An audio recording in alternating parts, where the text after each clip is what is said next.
so glad you could join me today. We'll be reading Chapter 3.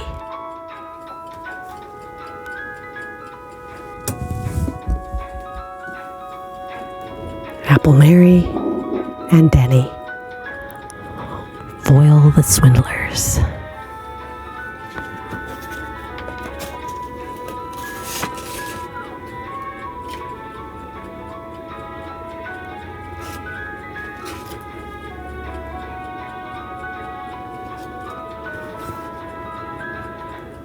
The reward money.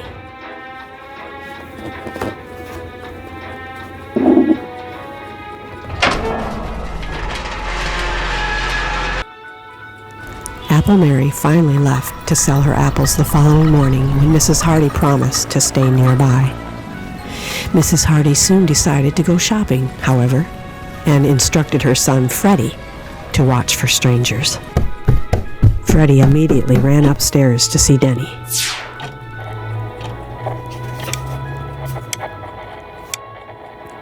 Say, if I'd been here when that crook came yesterday, I bet you he wouldn't have got away so easy. Freddie boasted. Gee, Freddie, I was scared, admitted Dennie. It was only a few minutes before Freddie changed his tune. As the two boys talked together, they became aware of footsteps stealthily mounting the stairs. Oh, I'm gonna get out of here, cried Freddie, and dashed from the room, leaving helpless little Dennie to face the danger all alone. Sure enough, a few seconds later, the same fellow who had sneaked in the day before was in the room. He warned Dennie to keep still as he began searching. He soon found the sugar bowl with all Apple Mary's savings and pocketed the money. So long, kid, he said, heartlessly. I got the money this time and there ain't gonna be any slip-ups. But Dennie had been thinking quickly. As the man reached the top of the stairs, the boy took careful aim with his crutch and flung it through the open door. It caught the thief just at the base of his neck. Down the stairs fell the man. He landed in a heap at the bottom, completely stunned. Meanwhile, Dennie was screaming out the window at his old friend, Officer Mulligan, who was sauntering up the street. A burglar, Mr. Mulligan! Catch him! The policeman dashed into the house to find Mrs. Hardy, just returned from shopping, standing beside the dazed thief.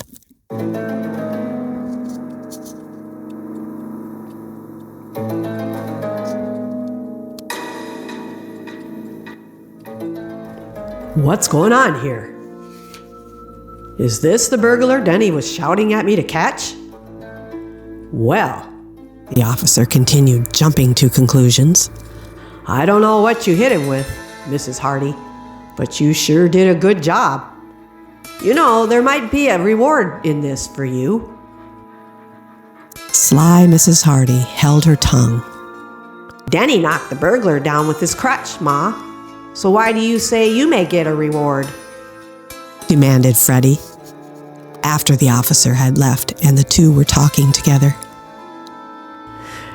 Freddie Hardy, shut your big mouth, cried his mother angrily, shaking her finger at him. Apple Mary returned that evening to find the entire neighborhood alive with excitement. What happened? Why is everybody so excited? She asked of the two women in the street. Why, Mrs. Hardy caught a burglar in your place, said one. He had your money, Apple Mary, explained the other. Hurrying home, Apple Mary found the foxy landlady waiting for her. Here's your $50, Apple Mary. You must be doing pretty well to save so much. By the way, I'm having to raise your rent next week.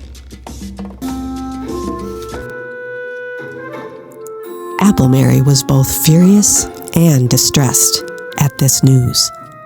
She had worked so hard to save a little for Dennie's operation.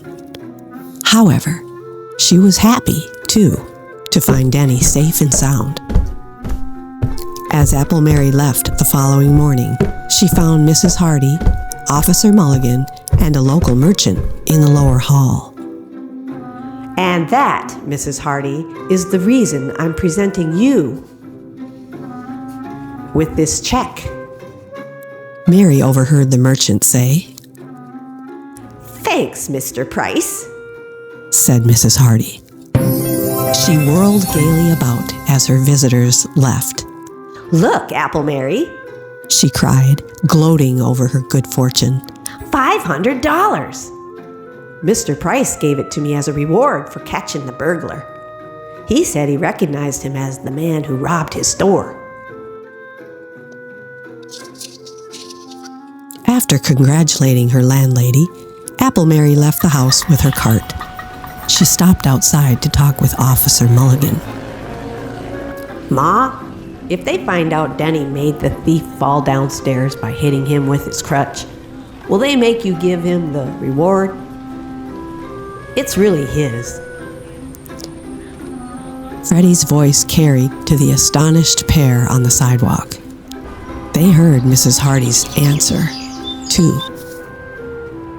Nobody will believe him if we deny it.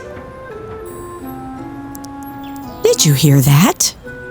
Demanded Apple Mary, very much excited. They said the reward was really Dennie's. Come to think of it, said the policeman thoughtfully, Dennie was the one who yelled out the window for me to catch the burglar. Say, I'm going to call Mr. Price and tell him he paid the reward to the wrong person. And off he went. Apple Mary stayed nearby, and later, the same morning, Officer Mulligan returned. After questioning Dennie, he went in to see Mrs. Hardy, with Mary close behind. Seems I recommended the wrong person for that reward, Mrs. Hardy, said the policeman. It belongs to Dennie, so if you'll just hand it over. You've got no right to take it. Oh, yes, I have. Officer Mulligan retorted. I told Mr. Price what I overheard you and Freddie saying this morning. He was pretty sore. So if you don't want trouble, all right, replied the angry woman. But I've already spent some of it, and I won't forget this in a hurry, Apple Mary. Well, that's the end of Chapter 3. Join me next time for Chapter 4 in Joe's Predicament. I wonder who Joe is.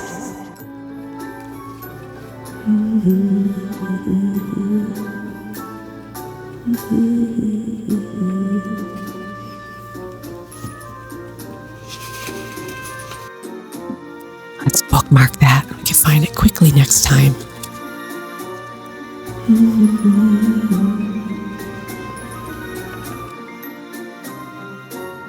Foil the swindlers.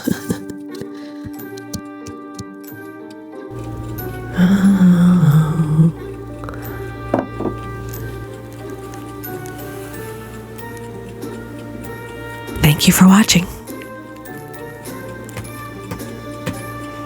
We'll see you next time.